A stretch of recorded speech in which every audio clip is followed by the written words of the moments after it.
대한민국에서 노동조합이라는 이름은 이제 단순한 권익보호단체를 넘어선 지 오래입니다.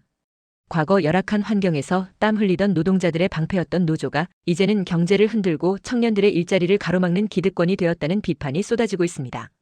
오늘 우리는 대한민국을 뒤흔드는 이른바 귀족 노조와 그들이 벌인 충격적인 실태를 사실에 기반해 낱낱이 파헤쳐 보겠습니다. 여러분께서도 한 번쯤 들어보셨을 민주노총, 한국노총, 그리고 건설노조까지 그 화려한 이름 뒤에 숨겨진 어두운 그림자를 지금 확인하시죠. 가장 먼저 살펴볼 곳은 바로 우리네 삶의 터전을 짓는 건설 현장입니다. 최근 몇 년간 건설 현장은 노조의 현금 인출기가 되었다는 말이 나옵니다. 그 대표적인 만행이 바로 원래비입니다. 타워크레인 기사들이 월급 외에 별도로 건설사에게 매달 수백만 원에서 많게는 1,000만 원 넘게 요구하는 돈입니다. 만약 이 돈을 주지 않으면 어떻게 될까요? 기계 조작을 일부러 천천히 하거나 아예 멈춰버립니다. 결국 공사 기간이 늘어나고 그 피해는 고스란히 입주민들의 분양가 상승으로 이어집니다. 여기에 채용 강요도 심각합니다.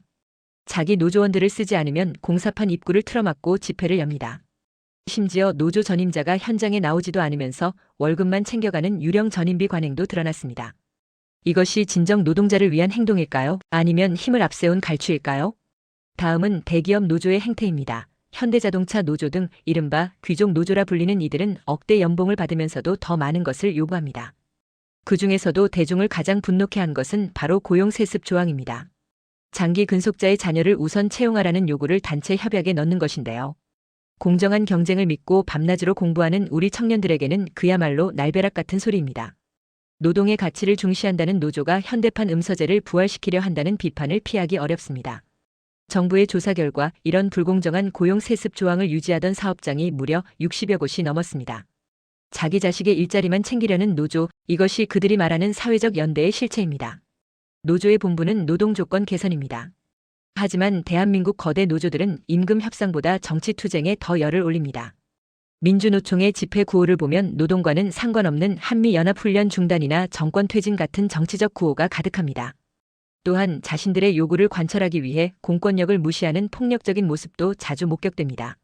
하이트진로 본사 옥상을 불법 점거하거나 CJ 대한통운 본사를 난입해 직원을 폭행하고 기물을 파손하는 행위는 이미 도를 넘었습니다. 비노조원들을 향한 압박은 더 잔인합니다.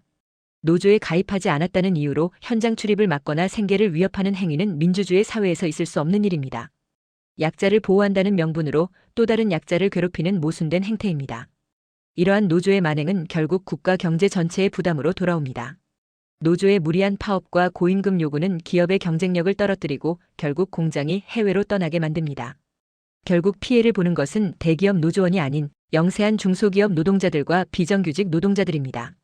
노조가 기득권 수호에만 골몰하는 사이 대한민국의 노동시장은 이중구조로 고착화되었습니다. 나만 잘 살면 된다는 이기주의가 노동운동의 정신을 훼손하고 있는 것입니다. 지금 우리 산업 현장에는 거대한 폭풍이 불고 있습니다. 과거에는 사람이 하던 일을 이제는 로봇이 대신하고 있죠. 특히 현대자동차가 인수한 보스턴 다이내믹스의 이족보행 로봇 아틀라스와 GM의 첨단 자동화 설비는 이제 공상과학 영화 속 이야기가 아닙니다. 왜 기업들은 막대한 돈을 들여 로봇에 투자할까요? 결론부터 말씀드리면 기업가들은 바보가 아니기 때문입니다. 끝없는 파업과 무리한 임금 인상 요구, 이 노조 리스크를 피하기 위한 기업들의 생존 전략이 바로 무인화입니다. 로봇은 24시간 일해도 지치지 않습니다. 무엇보다 로봇은 머리띠를 메고 공장을 멈춰 세우지 않습니다. 미국의 GM 역시 마찬가지입니다. 수시로 발생하는 노조의 목리에 진저리를 친 글로벌 기업들은 이제 사람 없는 공장을 표준으로 삼고 있습니다. 로봇은 단 한 번의 투자로 수년간 묵묵히 일하지만 노조는 매년 더 달라며 생산 라인을 인질로 잡습니다. 경영자 입장에서 답은 정해져 있는 셈입니다. 대한민국 노조의 투쟁 방식은 여전히 80년대에 머물러 있습니다. 생산 효율성은 생각하지 않은 채 기득권 지키기에만 몰두하죠. 하지만 이런 막무가내식 파업은 결국 자기 발등을 찍는 부메랑이 되어 돌아오고 있습니다. 기업이 로봇을 도입하는 속도보다 노조의 요구가 더 빠르고 거칠어질수록 일자리는 더 빨리 사라집니다. 사업주들은 불확실한 사람보다 확실한 기계를 택합니다. 노조가 투쟁의 깃발을 높이 들수록 공장 안에서 사람이 설 자리는 좁아질 수밖에 없는 구조입니다. 문제는 이 피해가 고스란히 우리 자녀들과 청년들에게 돌아간다는 점입니다.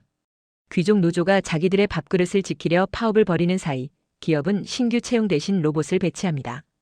결국 노동시장은 파괴되고 청년들은 들어갈 문조차 찾지 못하게 됩니다.